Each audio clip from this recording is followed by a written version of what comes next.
गेली पुढच्या काही महिन्यांमध्ये आपल्या खावडी चालकांचं ते अनुदान आपल्याला मिळणार आहे। या महाराष्ट्रामध्ये विशेष करून शेतकरी कामगार पक्ष राजकारण आणि समाजकारण करत असताना बळीराजाला समोर ठेवून राजकारण करतो आणि त्याच पद्धतीनं या महाराष्ट्रात 70% शेतकरी आहेत।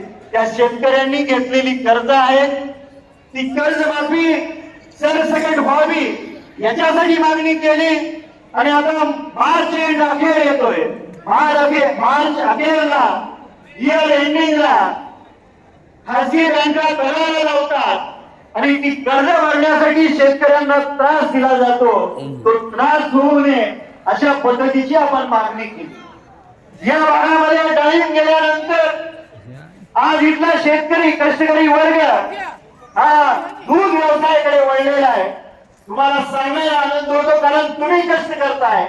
या महाराष्ट्रामध्ये सर्वात जास्त तालुक्यामध्ये दूध उत्पादन होणारा तालुका हा सांगोला तालुका 1 नंबर आहे आणि जास्तीची जनावर असल्या कारणाने धारा काढण्यासाठी सकाळ आणि संध्याकाळी त्यांना त्या धारा मशीनद्वारे काढाव्या लागतात आणि राज्य शासनाने मागच्या काही महिन्यापासून सकाळी आणि संध्याकाळी सिंगल फेजची लोड शेडिंग चालू केलेली आहे। ती लोड शेडिंग बंद व्हावी याच्यासाठी आपण मागणी केलेली आहे।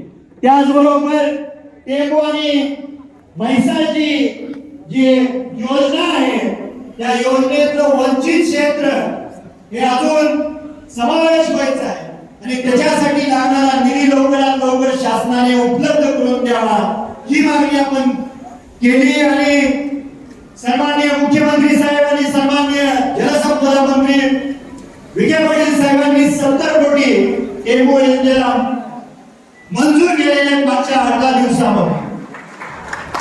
त्याचबरोबर टेंबू आणि म्हैसाळच्या योजनेच्या अंतर्गत महान आणि कोरडा नद्या या प्रामुख्याने आपल्या तालुक्यातून जातात आणि त्या नद्यांवरती बंधाऱ्यामधून ते भरून देण्याची मागणी आपण केलेली आहे।